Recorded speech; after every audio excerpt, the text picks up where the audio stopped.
Today I'm going to read you a scary story from my subscriber. He seems to be paranoid. I never considered myself a paranoid father. Protective, sure, but not the kind to jump at shadows or let my imagination get the best of me. That changed last night. My wife, Emily, had gone to visit her mother for the weekend, leaving me alone with our 8-month-old son, Noah. It was our first overnight, just the two of us. And honestly, I was looking forward to it. I had everything planned. Bottle warmed up, extra diapers stocked, and the baby monitor set up next to the couch while I unwound with a beer and some mindless TV. It was close to midnight when I first heard it. I'd lowered the TV volume so I could hear if Noah stirred, but the sound that came through the monitor wasn't his. It was a voice, a man's voice, deep but whispering. At first, I thought I'd imagined it, that maybe the monitor had picked up some radio interference. But then, in the silence of the room, the voice came again. "Shoo. Don't cry, little one. Daddy's here." My stomach dropped. I bolted upright, knocking over my drink as I grabbed the monitor and stared at the small screen. The night vision feed showed Noah lying in his crib, his tiny chest rising and falling in the rhythmic pattern of sleep. No one else was in the room, but the whispering continued. "Go to sleep now before he wakes up." I was on my feet, sprinting up the stairs before I even realized I'd moved. I shoved open Noah's door so hard it slammed against the wall. The room was empty, just the crib, the rocking chair, the mobile hanging above him. No one was there. Noah stirred but didn't wake, completely unaware of the terror flooding my veins. I checked the closet, under the crib, even behind the curtains. Nothing. Still clutching the monitor, I turned the volume all the way down. I wanted to believe it was just interference, but that voice, it had sounded so close, so deliberate. Then, just as I started to breathe again, the screen flickered, and the whispering returned. "He's coming." My skin went cold. The whisper came through the monitor, but I was standing right there in Noah's room. There was no one else. No one could be speaking. I spun around, scanning every corner of the dimly lit nursery. The closet door was open now. Had I left it like that? I wasn't sure. My heart hammered as I stepped toward it, one hand gripping the edge of the door. I yanked it all the way open. Nothing. Just neatly folded blankets, a few boxes of diapers, and a row of Noah's tiny clothes hanging still in the cool air. I swallowed hard. I was losing it. Slowly, I reached for the monitor, gripping it so tight my knuckles ached. My thumb hovered over the power button. Maybe I should just turn it off and use my ears the old-fashioned way. But before I could press it, a soft creak came from behind me, the rocking chair. It had been still when I came in. Now it swayed ever so slightly, as if someone had just risen from it. A chill spread across my back. I turned my head slowly, my breath caught in my throat. The chair moved in lazy, rhythmic motions, almost like someone was watching us, waiting. Then Noah let out a sudden, sharp wail. I rushed to the crib, my panic rising. He was still asleep, his face twisted in discomfort, his tiny hands clenching the blanket. His body jerked slightly, like he was having a bad dream. "Shoo, buddy," I murmured, rubbing his back. "It's okay. Daddy's here." And then, right behind me, a voice whispered, "No, you're not." The breath left my lungs in one sharp gasp. I spun around so fast I nearly tripped over myself. The room was empty. I staggered back against the crib, my mind racing. I knew what I'd heard. It wasn't the monitor this time. It had been in the room. Right behind me, the monitor crackled in my hand. I forced myself to glance at the screen, and my heart stopped, because for the briefest second, there was something else in the crib. Not Noah. Something dark, with long, bony fingers and hollow eyes staring up at me. Then the screen flickered, and it was gone. Noah whimpered in his sleep, turning onto his side. The room was dead silent, but I could still feel it. Something was here, watching, waiting. I wanted to run. Every instinct in me screamed to grab Noah and get the hell out of the house. But I couldn't move. I stared at the baby monitor, my hands shaking so hard I almost dropped it. Had I really seen that? I looked at Noah, peaceful in his crib, and then back at the monitor's grainy screen. It was just him now. Just him. Maybe it was a glitch. Maybe the baby monitor had flickered and messed with the image. Or maybe there was something in the room with us. I took a slow, shuddering breath and forced myself to check again. Under the crib, behind the door, even inside the closet one more time. Nothing. But the rocking chair. It was still. Completely still. Like it had never moved at all. I wasn't buying it. I kept my eyes on it as I backed toward the crib. The weight of the silence pressed against me, thick and suffocating. It was the kind of silence that made your ears ring. I forced out a nervous chuckle. Okay, I muttered to myself, losing my damn mind.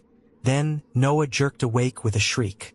I jumped, my pulse spiking as I scooped him up. His tiny body was ice cold. He clung to me, his little fingers gripping my shirt so tightly I felt his nails dig into my skin. "It's okay, buddy, it's okay," I whispered, trying to soothe him, but he wouldn't stop crying. His face was red, his sobs broken and desperate. And then the monitor crackled again. I didn't look at it, couldn't, but I heard it. A breath, a long, rasping breath. And then, "Don't turn around." I froze. The voice wasn't coming from the monitor anymore. It was coming from behind me. Couldn't breathe. I stood there, frozen, Noah trembling in my arms, as the whisper crawled into my ear. "Don't turn around." The air in the room felt different, heavier, like something was standing just behind me, close enough to touch. My skin prickled. Every nerve in my body screamed run, but I couldn't move. If I turned around and saw someone, standing there, I knew I'd lose it completely. Noah wailed louder, his cries sharp and panicked. He wasn't just scared, he was terrified. I had to go. I gripped him tighter and bolted. I didn't look back. I ran straight through the nursery door, down the hallway, and into my bedroom, slamming the door shut behind me. The second I turned the lock, Noah's cries stopped. Just like that, his little body went limp in my arms. Too limp. "Noah!"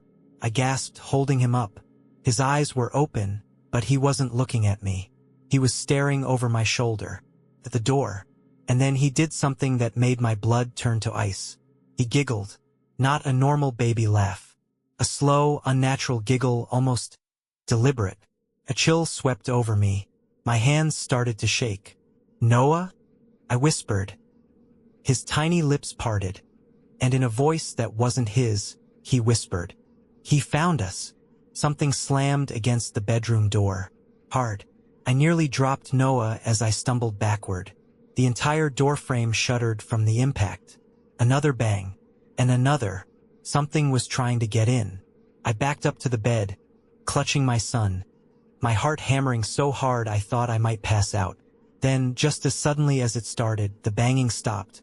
Silence. A horrible, suffocating silence. I didn't move, didn't breathe. I just stood there, gripping Noah so tight I could feel his little heartbeat against my chest. And then, from the other side of the door, a whisper, low, ragged, "Let me in." I didn't move. Noah was still in my arms, completely silent now, his little body pressed against my chest. But his breathing, it wasn't normal. Too slow, too shallow. Something was wrong with him. Something was very wrong. I squeezed my eyes shut, forcing myself to think. This isn't real. Can't be real. But the baby monitor was still clutched in my other hand, and when I glanced down at the screen, there was something standing outside the nursery. The hallway was dim, but I could see it, tall, thin, with long, bony arms stretched against the walls.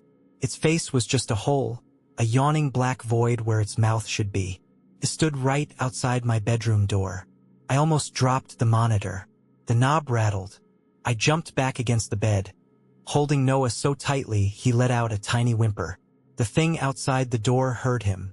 The knob stopped rattling. Then, it started turning. I lunged for the nightstand, grabbing my phone and unlocking it with shaking fingers. I didn't even think. I just dialed the first person that came to mind. My wife. It rang once, twice. Then the whispering started again. But this time, it was coming from my phone. A deep, static-laced voice hissed into my ear. "She can't hear you. No one can." I dropped the phone. The screen flickered, the call had never gone through. And then, the door creaked open. I didn't touch it. I swear to God, I didn't touch it. But it opened. Just an inch. Enough for me to see the darkness outside. Enough for whatever was out there to see me. Noah started laughing again. That same slow, unnatural giggle. His tiny fingers curled against my shirt, and he turned his head toward the door, like he was waiting, like he knew what was coming. And then, in that same wrong, not his voice, he whispered, "Daddy, let him in." No. That wasn't Noah's voice. Couldn't be.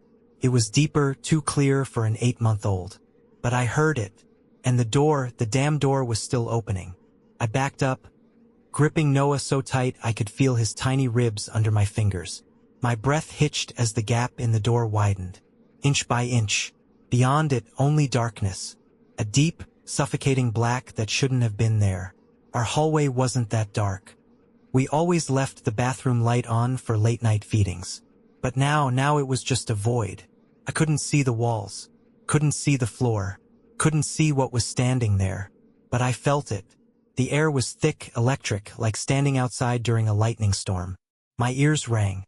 My vision blurred at the edges. And then the whisper. So close now. So damn close. "You left the door open, Daddy." I slammed it shut. Hard. The whole room shook. I threw my body against the door, shoving my weight into it, my breaths coming in ragged gasps. My fingers fumbled for the lock, twisting it until I heard the sharp click. Silence. Nothing pounded against the wood. Nothing rattled the knob. But the air felt wrong. Noah had stopped laughing. I looked down at him, and my blood turned to ice. His eyes were wide open. His little lips still curled in a smile. But his pupils, they were too big, swallowing his irises. Black, pure black, like the thing in the hallway, like the darkness behind the door. And then, in that same impossible voice, he whispered, "You can't keep him out." A loud crack sounded from behind me. The lock had just broken. Crack. The lock snapped. The door didn't burst open, not yet. But I felt it shift. Something on the other side was pressing against it. I staggered back, my breath coming in short, panicked gasps. Noah was still staring at me, his pupils swallowing his eyes, his tiny fingers twitching against my shirt. The silence stretched too long. Then, a whisper. Not from Noah. Not from the monitor. Not from behind the door. From everywhere. "Where will you run, Daddy?" The floor creaked. Behind me, I spun around so fast I nearly dropped Noah. But there was nothing there. Just my room. The bed. The window. The window. I ran toward it, yanking the curtains back. The night outside was thick with fog, the street barely visible. But I didn't care. I fumbled with the latch, throwing it open. Freezing air flooded in. I could climb out, get Noah out, find a neighbor, call for help. Then, Noah's tiny fingers clamped around my wrist. Too tight, painfully tight. I looked down, and my son, Noah, was smiling. But it wasn't a baby's smile. It was too wide, too knowing. And when he spoke, the voice that came out of him wasn't human. "He's already inside." The door behind me slammed open. Couldn't breathe, because I was standing in the doorway. Not someone who looked like me. Me. Same face, same clothes, same wide, bloodshot eyes filled with terror. But something was wrong. His mouth wasn't moving, but I could still hear him. His voice was inside my head, slithering through my thoughts like an oil-slick shadow. "You left the door open." The air in the room shifted. The walls seemed to breathe, the paint pulsing as if something was underneath it. The shadows in the corners of the room stretched, crawled, like fingers reaching for me. I stepped back, clutching Noah tight against my chest. The other me took a step forward. His foot hit the ground, but there was no sound. Like he wasn't really there. Like he was just a reflection. I shook my head, trying to make sense of it. No, this isn't real. But then, Noah giggled. Wrong. I looked down. And for the first time, I noticed he wasn't struggling anymore. He wasn't crying. He wasn't reaching for me. He was just watching. His tiny fingers curled against my shirt. His lips parted, and in a voice that wasn't his, he whispered, "You're not supposed to be here." The lights flickered, the floor tilted, and behind me the window shattered. The window exploded. Glass rained down in a shimmering spray, shards slicing through the air. I turned my body, shielding Noah, feeling sharp pinpricks tear into my arms, my back. But I didn't let go of him. Cold wind rushed in, whipping around the room with an unnatural force. The curtains snapped like cracking bones, flapping wildly against the walls. Behind me, the other me, that thing didn't move, but I could feel it watching. I twisted back toward the door, my heart hammering against my ribs. It was still there, and it was smiling now, a slow, widening grin, too large for its face. Something was wrong with its skin. Stretched too tight, its cheeks hollowing, as if something was pushing out from underneath. Noah let out another giggle, and that's when I felt it. Something was moving behind me, something inside the walls. A deep, slow dragging sound, like nails scraping wood. Then, a breath right at my ear. Low, rattling. I went completely rigid. And then I heard it. "You need to let go." I whipped around, but there was nothing there. Just the broken window, cold air curling in like smoke. But the whispering didn't stop. It slithered through the room, surrounding me, filling my ears, my bones. "He's not yours. You were never supposed to take him." I gripped Noah tighter, my breath coming in short, panicked gasps. No, this is my son." But the voice laughed, and this time it didn't come from behind me. Came from Noah. Slow, deliberate. "Are you sure?"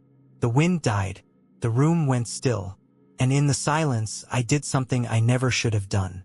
I looked down at the baby in my arms, and for the first time, I wasn't sure if it was Noah at all. My arms went numb, because the baby I was holding wasn't Noah. It looked like him. Same soft cheeks, same little nose, same tiny fingers curled against my chest. But his eyes, they weren't his. They were too black, too endless, oily voids that swallowed the dim glow of the night light. I sucked in a sharp breath, my entire body locking up. No, this isn't real. I forced myself to move, shaking my head violently. It's a trick, a nightmare. But the thing in my arms smiled. And then, it reached up and touched my face. The moment its fingers brushed my skin, a sensation flooded through me, like I was being pulled, sucked somewhere else. The walls of the room rippled. The floor vanished beneath my feet.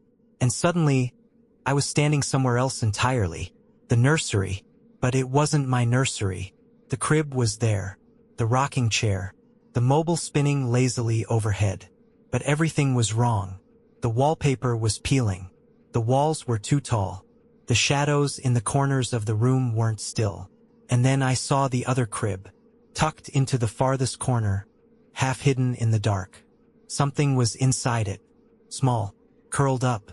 I stepped forward, and then the thing in my arms started screaming, ear-piercing, wet, inhuman. I dropped it. I didn't mean to, I swear I didn't.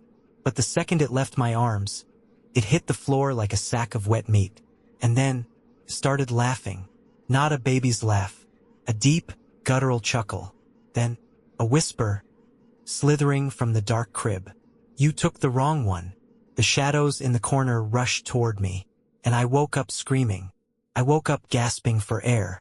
My back was against the hardwood floor of my bedroom, my whole body cold with sweat, my arms empty. Noah was gone. I scrambled to my feet, heart slamming against my ribs. It wasn't real. It was a nightmare. It had to be. But the window was still broken. Glass shards glittered on the floor. The wind whistled through the jagged edges. And worst of all, the bedroom door was open again. A dark, yawning gap. Beyond it, the hallway stretched into endless blackness. I sucked in a shuddering breath, forcing myself forward. Noah's in his crib. He has to be. But as I stepped through the door, the whispering returned. slithering through the walls, curling around me like a thick, wet fog. You were never supposed to take him. I pushed forward. One step, another. My legs felt wrong, heavy, like I was walking through mud. The nursery door was open. The nightlight inside cast an eerie blue glow over the room. The mobile above the crib spun slowly, casting strange, twisting shadows. I stepped inside, and my breath caught in my throat. Noah was in the crib, fast asleep, or at least, something that looked like Noah. I moved closer, too afraid, too desperate. I reached into the crib, my hands trembling. My fingers brushed his tiny shoulder, and the second I touched him, his eyes snapped open. Two deep, oily voids. And then, from the rocking chair behind me, a slow, creaking movement. Something was sitting there, watching. A shape, small, curled up. And then, a whisper, so quiet, so close. "Daddy, you left me here." My stomach dropped, because the voice sounded like Noah. I turned, and saw something sitting in the chair. Something thin, frail, a child. Too small, too pale. Tears streaked down its sunken cheeks. Its lips trembled, cracked and dry, like it hadn't spoken in a very, very long time. And then, it reached out with one tiny hand. "Take me back." I couldn't move. The child sat in the rocking chair, watching me. His body was small, frail. His skin was too pale, almost translucent in the dim glow of the nightlight. His tiny hands clutched the armrests, his knuckles bone white. But his eyes were Noah's. Not the black voids of the thing in the crib. Real eyes, wet, terrified. "Daddy, please." His voice cracked. "You left me here." A sharp pain stabbed through my skull. Memories twisting, flickering. I gritted my teeth, pressing my palm to my forehead. "No, this isn't right. I didn't leave him anywhere. Did I?" The whispering returned. Not from the child. Not from the crib. From the walls, surrounding me, suffocating me. "You don't remember, do you?" I staggered, gripping the edge of the crib to steady myself. My vision blurred. A single, shattered memory pushed through. A different nursery. Dark, cold, wrong. Place I shouldn't have been. A crib. A baby crying. Not Noah. Something else. Something I reached for. Something I took. I gasped, my chest tightening. The rocking chair creaked. The child lifted his hands toward me. "Please," he sobbed. "Take me home." I looked down at the thing in the crib. Its tiny fingers twitched. It was smiling now. Not a baby's smile. Something wider, hungrier. A realization slammed into me. I had taken something that wasn't mine.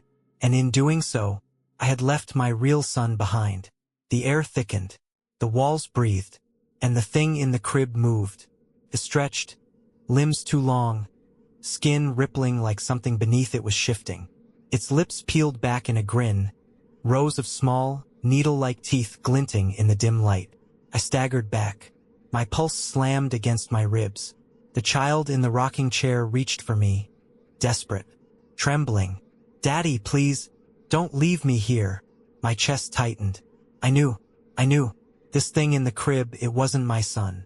Noah had been here all along. Alone. Forgotten. Trapped in whatever place I had pulled this thing from. And now it was watching me. It lifted itself slowly from the crib, tiny fingers curling against the mattress. The weight of its stare pinned me in place.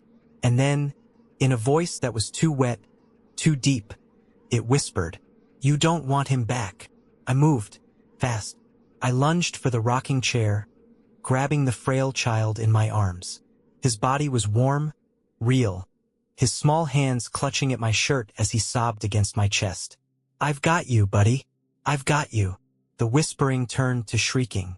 The shadows in the corners unraveled, twisting and lashing out. The thing in the crib twitched violently, its body convulsing, its mouth stretching too wide. The walls started collapsing. The ceiling rippled, distorting like a reflection on water. The floor split open, a gaping black abyss yawning beneath us. And the thing that had been living in my son's place, it launched itself at me, I jumped into the dark. The moment my feet left the ground, something pulled us down. A rush of air, a sensation like being ripped through time. The shadows screamed.